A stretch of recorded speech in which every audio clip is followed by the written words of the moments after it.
प्यारे बच्चों, सुप्रभात। आज हम शुरू करेंगे पाठ नंबर 3 जो हमारे सिलेबस में है। वैसे तो ये पाठ नंबर 5 है क्योंकि ये प्लस 1 के पाठों को मिला करके है। प्लस 1 के हटा देंगे तो ये पाठ नंबर 3 है जो प्लस 2 में आएगा। विशेष लेखन, स्वरूप और प्रकार। इस पाठ में हम पढ़ेंगे क्या है विशेष लेखन, विशेष लेखन की भाषा और शैली, विशेष लेखन के क्षेत्र, कैसे हासिल करें विशेषज्ञता। ये जो है टॉपिक हम पढ़ेंगे एक नज़र में। पिछले अध्यायों में हमने जनसंचार के तमाम माध्यमों के अलावा लेखन के विभिन्न प्रकारों पर बात की। समाचार और फीचर लेखन के फर्क को समझा, लेकिन मीडिया लेखन के कई और पहलू भी हैं। आपने ध्यान दिया होगा कि ज़्यादातर अखबारों में खेल, अर्थ, व्यापार, सिनेमा या मनोरंजन के अलग अलग पृष्ठ होते हैं। इनमें छपने वाली खबरें, फीचर या आलेख कुछ अलग तरह से लिखे जाते हैं। इनकी न सिर्फ शैली अलग होती है बल्कि भाषा भी अलग होती है। एक समाचार पत्र या पत्रिका तभी संपूर्ण लगती है जब उसमें विभिन्न विषयों और क्षेत्रों के बारे में घटने वाली घटनाओं, समस्याओं और मुद्दों के बारे में नियमित रूप से जानकारी दी जाए। इससे समाचार पत्रों में एक विविधता आती है और उनका कलेवर व्यापक होता है। दरअसल पाठकों की रुचियां बहुत व्यापक होती हैं और वे साहित्य से लेकर विज्ञान तक तथा कारोबार से लेकर खेल तक सभी विषयों पर पढ़ना चाहते हैं। इसके अलावा बहुतेरे पाठक ऐसे भी होते हैं जिनकी विज्ञान या खेल या कारोबार या सिनेमा में गहरी दिलचस्पी होती है। वे अपनी दिलचस्पी के इन विषयों पर या विषयों के बारे में विस्तार से पढ़ना चाहते हैं। इसलिए समाचार पत्रों और दूसरे जनसंचार माध्यमों को सामान्य समाचारों से अलग हटकर विशेष क्षेत्रों या विषयों के बारे में भी निरंतर और पर्याप्त जानकारी देनी पड़ती है। यानी कि विशेष विषयों के बारे में लिखा जाता है और लोग उनके बारे में पढ़ना चाहते हैं। क्या है विशेष लेखन? समाचार पत्रों में विशेष लेखन के लिए जगह यही से बनती है। विशेष लेखन यानी किसी खास विषय पर सामान्य लेखन से हटकर किया गया लेखन। अब यहाँ प्रश्न आएगा, विशेष लेखन किसे कहते हैं? बताना है कि किसी सामान्य विषय से हटकर खास विषय पर लिखा गया लेख क्या कहलाता है? विशेष लेखन कहलाता है। क्या कहलाता है? विशेष लेखन कहलाता है।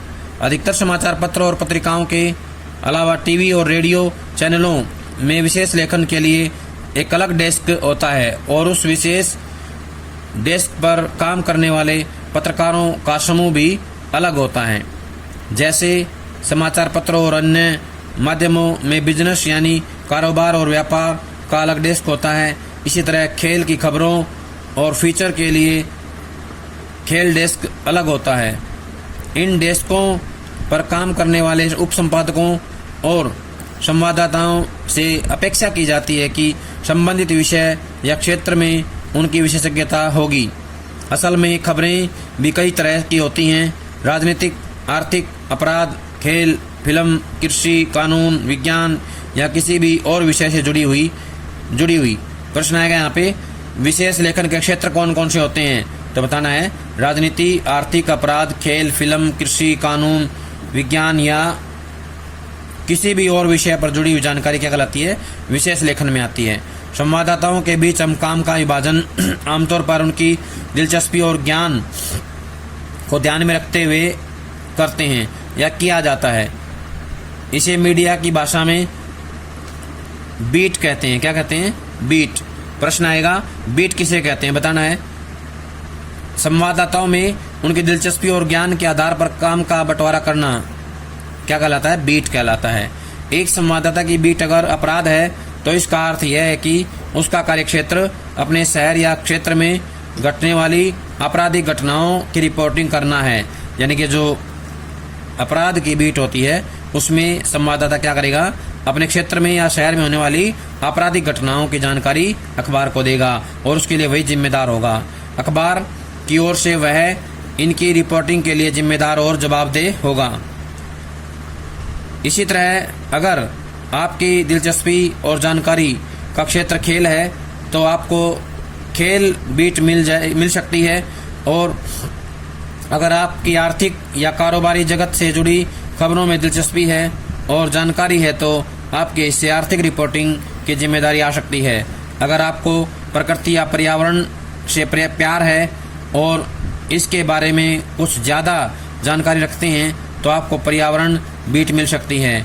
लेकिन विशेष लेखन केवल बीट रिपोर्टिंग नहीं है, यह बीट रिपोर्टिंग से आगे एक तरह की विशेषीकृत रिपोर्टिंग है, जिसमें न सिर्फ उस विषय की गहरी जानकारी होनी चाहिए बल्कि उसकी रिपोर्टिंग से संबंधित भाषा और शैली पर भी आपका पूरा अधिकार होना चाहिए। सामान्य बीट रिपोर्टिंग के लिए भी एक पत्रकार को काफ़ी तैयारी करनी पड़ती है। उदाहरण के तौर पर जो पत्रकार राजनीति में दिलचस्पी रखते हैं या किसी खास राजनीतिक पार्टी को कवर करते हैं, उन्हें पता होना चाहिए कि उस पार्टी का इतिहास क्या है, उसमें समय समय पर क्या हुआ, आज क्या चल रहा है, पार्टी के सिद्धांत या नीतियाँ क्या हैं, उसके पदाधिकारी कौन कौन हैं और उनकी पृष्ठभूमि क्या है, बाकी पार्टियों से उस पार्टी के कैसे रिश्ते हैं और उनमें आपस में क्या फ़र्क है, उसके अधिवेशनों में क्या क्या होता है, उस पार्टी की कमियां और खूबियां क्या हैं, वगैरह वगैरह। यानी ये पार्टी के हर गतिविधि के बारे में उनको जानकारी होनी चाहिए। पत्रकार को उस पार्टी के भीतर गहराई तक अपने संपर्क बनाने चाहिए और खबर हासिल करने के नए नए स्रोत विकसित करने चाहिए, यानी माध्यम विकसित करने चाहिए। किसी भी स्रोत या सूत्र पर आंख मूंद कर भरोसा नहीं करना चाहिए और जानकारी की पुष्टि कई और स्रोतों के जरिए भी करनी चाहिए। यानी उस पत्रकार को ज़्यादा से ज़्यादा समय अपने क्षेत्र के बारे में हर छोटी बड़ी जानकारी इकट्ठी करने में बिताना पड़ता है, तभी वह उस बारे में विशेषज्ञता हासिल कर सकता है और उसकी रिपोर्ट या खबर विश्वसनीय मानी जाती है। यह तो हुई बीट रिपोर्टिंग, लेकिन बीट रिपोर्टिंग और विशेषीकृत रिपोर्टिंग में फ़र्क है। दोनों के बीच सबसे महत्वपूर्ण फ़र्क यह है कि अपनी बीट की रिपोर्टिंग के लिए संवाददाता में उस क्षेत्र के बारे में जानकारी और दिलचस्पी का होना पर्याप्त है। इसके अलावा एक बीट रिपोर्टर को बीट रिपोर्टिंग का तात्पर्य इसके अलावा एक बीट रिपोर्टर को आमतौर पर अपनी बीट से जुड़ी सामान्य खबरें लिखनी होती हैं, लेकिन विशेषीकृत रिपोर्टिंग का तात्पर्य यह है कि सामान्य खबरों से आगे बढ़कर उस विशेष क्षेत्र या विषय से जुड़ी घटनाओं, मुद्दों और समस्याओं का बारीकी से विश्लेषण करें और पाठकों के लिए उसका अर्थ स्पष्ट करने की कोशिश करें। जैसे अगर शेयर बाजार में भारी गिरावट आती है तो उस बीट पर रिपोर्टिंग करने वाला संवाददाता उसकी एक तथ्यात्मक रिपोर्ट तैयार करेगा।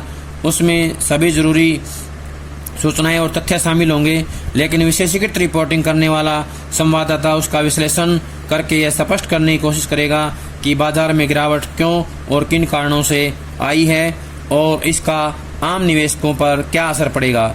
यही कारण है कि बीट कवर करने वाले रिपोर्टर को संवाददाता और विशेषीकृत रिपोर्टिंग करने वाले रिपोर्टर को विशेष संवाददाता का दर्जा दिया जाता है। लेकिन विशेष लेखन सिर्फ विशेषीकृत रिपोर्टिंग भी नहीं है। विशेष लेखन के तहत रिपोर्टिंग के अलावा उस विषय या क्षेत्र विशेष पर फीचर, टिप्पणी, साक्षात्कार, लेख, समीक्षा और स्तंभ लेखन भी आता है। इस तरह का विशेष लेखन समाचार पत्र या पत्रिका में काम करने वाले पत्रकार से लेकर फ्रीलांसर पत्रकार या लेखक तक सभी कर सकते हैं।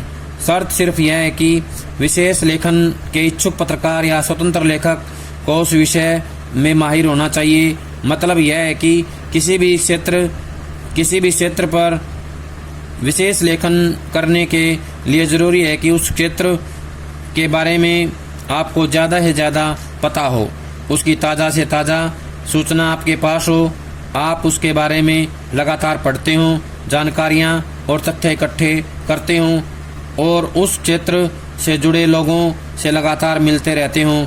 इसी तरह अखबारों और पत्र पत्रिकाओं में किसी खास विषय पर लेख या स्तंभ लिखने वाले कई बार पेशेवर पत्रकार न होकर उस विषय के जानकार या विशेषज्ञ होते हैं, जैसे रक्षा, विज्ञान, विदेश नीति, कृषि या ऐसे ही किसी क्षेत्र में कई वर्षों से काम कर रहा कोई प्रोफेशनल इसके बारे में बेहतर तरीके से लिख सकता है, क्योंकि उसके पास उस क्षेत्र का वर्षों का अनुभव होता है।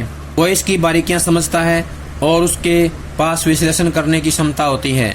हो सकता है उसके लिखने की शैली सामान्य पत्रकारों की तरह न हो, लेकिन जानकारी और अंतर्दृष्टि के मामले में उसका लेखन पाठकों के लिए फायदेमंद होता है। उदाहरण के तौर पर हम खेलों में हर्ष भोगले, जसदेव सिंह या नरोत्तम पुरी का नाम ले सकते हैं।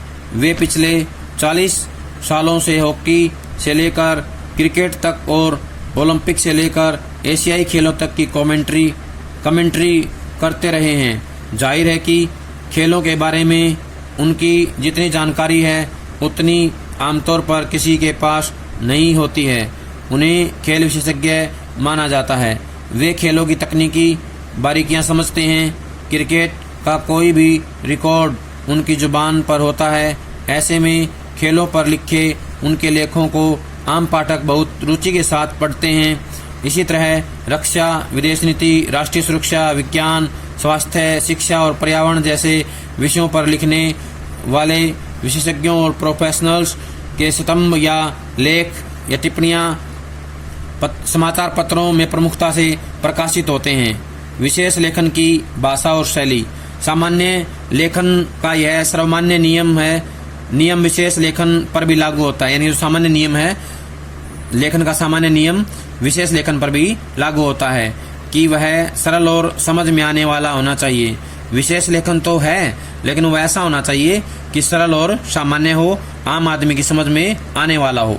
दरअसल विशेष लेखन का संबंध जिन विषयों और क्षेत्रों से है उनमें से अधिकांश तकनीकी रूप से जटिल क्षेत्र हैं और उनसे जुड़ी घटनाओं और मुद्दों को समझना आम पाठक के लिए कठिन होता है। इसलिए इन क्षेत्रों में विशेष लेखन की जरूरत पड़ती है जिससे पाठकों को समझने में मुश्किल न हो। विशेष लेखन की भाषा और शैली कई मामलों में सामान्य लेखन से अलग होती है, जो उस विषय पर लिखते हुए आपके लेखन में आ जाती हैं या आती है।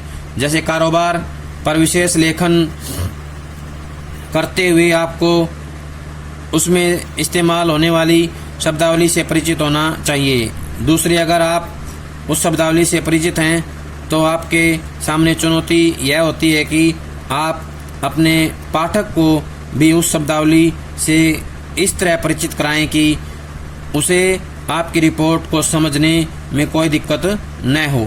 मिसाल के तौर पर कारोबार और व्यापार से जुड़ी खबरों में आप अक्सर तेजड़िए, मंदड़िए, बिकवाली, ब्याज दर, मुद्रास्फीति, व्यापार घाटा, राजकोषीय घाटा, राजस्व घाटा, वार्षिक योजना,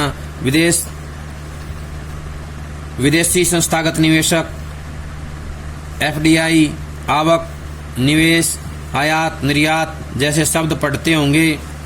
इसी तरह सोने में भारी उछाल, चांदी लुढ़की या आवक बढ़ने से लाल मिर्च की कड़वाहट घटी या शेयर बाजार ने पिछले सारे रिकॉर्ड तोड़े, सेंसेक्स आसमान पर आदि शीर्षक भी आपकी निगाहों से गुजरते होंगे या गुजरे होंगे। पर्यावरण और मौसम से जुड़ी खबरों के लिए उससे जुड़े खास शब्द, मसलन पश्चिमी हवाएं, आर्द्रता, टॉक्सिक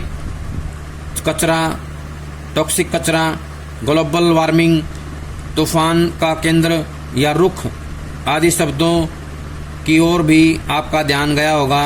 खेलों में भी भारत ने पाकिस्तान को 4 विकेट से पीटा। चैंपियनशिप कप में मलेशिया ने जर्मनी के आगे घुटने टेके आदि शीर्षक सहज ही ध्यान खींचते हैं। विशेष लेखन की कोई निश्चित शैली नहीं होती, लेकिन अगर आप अपने बीट से जुड़ा कोई समाचार लिख रहे हैं तो उसकी शैली उल्टा पिरामिड शैली ही होगी। लेकिन अगर आप समाचार फीचर लिख रहे हैं तो उसकी शैली कथात्मक हो सकती है। अगर आप लेख या टिप्पणी लिख रहे हो तो इसकी शुरुआत भी फीचर की तरह हो सकती है।